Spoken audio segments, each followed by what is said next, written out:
हमारा land mass है 100%, इसके मात्र 30% ऑफ इस लैंड एरिया। अब इसके 30% भाग पर पूरे विश्व की आबादी निवास करती है। मात्र 30% एरिया पे जो लैंड मास है मेरा, उसके 30% एरिया पर पूरे विश्व की आबादी निवास करती है। ये नहीं है कि पूरे का पूरा एरिया केवल हम निवास के लिए ही, तो पॉपुलेशन जो है वो बहुत तीव्र गति से बढ़ रहा है और हमारा एरिया तो बढ़ नहीं रहा है।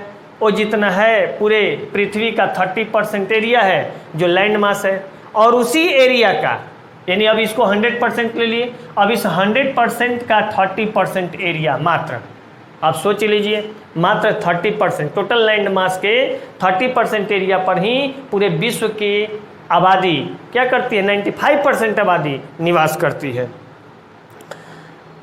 कहता है due to harsh climate condition और unfriendly relief features the remaining land is है ना आइदर वेरी थीनी पॉपुलेशन और अनइनहेबिटेड।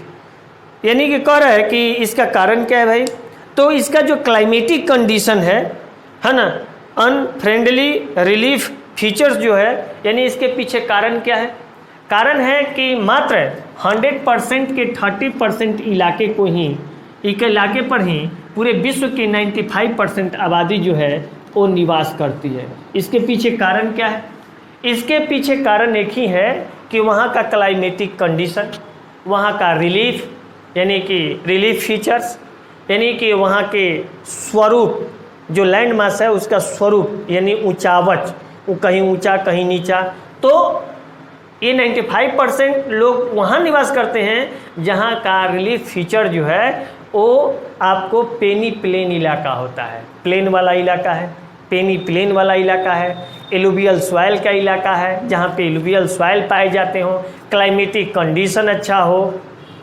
टेम्परेचर ना तो बहुत हाई हो और ना ही बहुत लो हो। अब बहुत सारे चीज़ ऐसे मिलते हैं जहाँ 30% एरिया पे मात्र ये आबादी 95%, पूरे विश्व की आबादी की 95% आबादी यहाँ निवास करती है।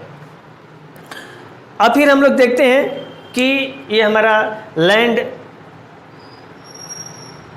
हमारा टॉपिक जो हुआ ख़त्म हुआ, और इसी टॉपिक में आपको लैंड यूज है, लैंड यूज एक टॉपिक है इसी में, जो कि देख लीजिए। कहता है कि land is use for different purpose such as cultivation और crops, grazing, animals, mining, construction और road, house and other buildings and setting up of industry. अब ये समझ गए आप लोग भी कि ये जो भूमि है लैंड, इसका उपयोग कई रूपों में हम लोग करते हैं। एग्रीकल्चर के लिए करते हैं, रोडवेज के लिए करते हैं, माइनिंग के लिए करते हैं, कई रूपों में इसका उपयोग किया जाता है। यानी आप कोई ऐसा आपका एक्टिविटी नहीं है जो लैंड के यूज के बिना हो, आप लैंड का ही यूज करके और सारे एक्टिविटियों को करते हैं। मानव की जितनी भी एक्टिविटियां हैं उसको मात्र 3 ही सेक्टर में डिवाइड किया जाता है। तो यहाँ सेक्टर हम लोग को नहीं पढ़ना है कि कौन कौन सेक्टर होते हैं, लेकिन पढ़ना ये है कि किन किन क्षेत्रों में इसका उपयोग किया जाता है। तो आप ग्रेजिंग से लेकर के हर तरह के क्षेत्र में इसका उपयोग करते हैं।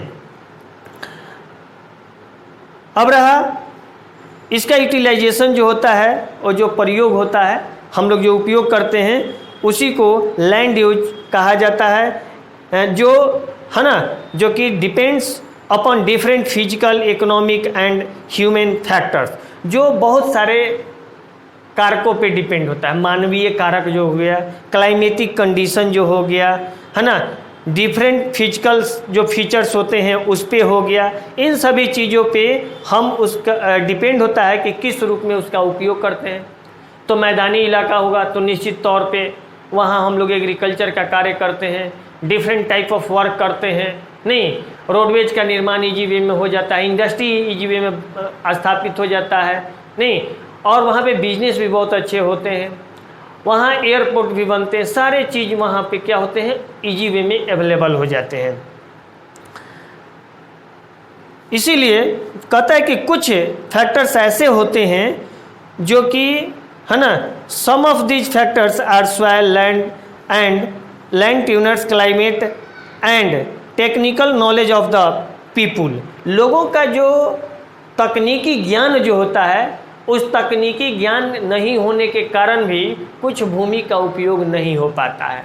अगर आपके पास तकनीकी ज्ञान हो गया तो आप जिस भूमि पे रह नहीं सकते हैं, जिस भूमि का उपयोग नहीं कर सकते हैं, अगर आपके पास टेक्निकल नॉलेज हो गया तो आप उसका उपयोग इजी वे में कर लेते हैं, यानी उसको उसके लायक अपने अनुसार बना लेते हैं और उस पर भी सारी क्रियाओं को करने लगते हैं। अब इसीलिए कहता है interaction of this such factors has involve many type of land use. इसीलिए कहता है कि जो इंटरेक्शन है, आकर्षण है, इन सभी कारकों का जो आकर्षण है वो क्या होता है, बहुत तरह के, है ना, बहुत तरह के लैंड यूज में उपयोग किया जाता है। अब ये हमारा जो एक टॉपिक हुआ कि हम लोग नेचुरल रिसोर्सेज में लैंड, सॉइल एंड वाटर, ये चैप्टर का नाम है, जिसमें आपको सबसे पहले लैंड और लैंड यूज को मैंने पढ़ाया। अब इसके आगे वाले चैप्टर में हम कंपैरेटिव यूज, है ना, comparative land use and the in the world, यानी कि पूरे संसार में तुलनात्मक अध्ययन करके पढ़ेंगे भूमि का, लैंड का तुलनात्मक अध्ययन पढ़ेंगे। जैसे मान लिया जाए भारत की भूमि है, अमेरिका की भूमि है, हमारे पड़ोसी देश की भूमि है, तो अब उसके कंपैरिजन में हमारी भूमि का क्या महत्व है ना, कितना % उसके अपेक्षा में हम लोग बिलो हैं कि उससे आगे हैं, और क्या हम लोग का यूटिलाइजेशन का पैटर्न क्या है, ये देखेंगे। ऐसा नहीं है कि हम किसी से माने बहुत पीछे हैं एग्रीकल्चर के क्षेत्र में। एग्रीकल्चर, भारत को कृषि प्रधान देश कहा जाता है क्योंकि भारत में थोड़ा इंडस्ट्री या जो कहा जाता है टेक्निकल नॉलेज यानी तकनीकी ज्ञान की कमी है, लेकिन अब भारत बहुत तेज़ी के साथ इस क्षेत्र में भी बढ़ रहा है।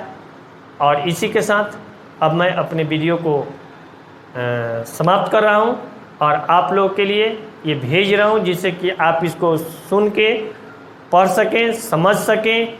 फिर कोई प्रॉब्लम हो तो ऑनलाइन क्लास पर आप इसको पूछ सकते हैं। जय हिंद, जय भारत।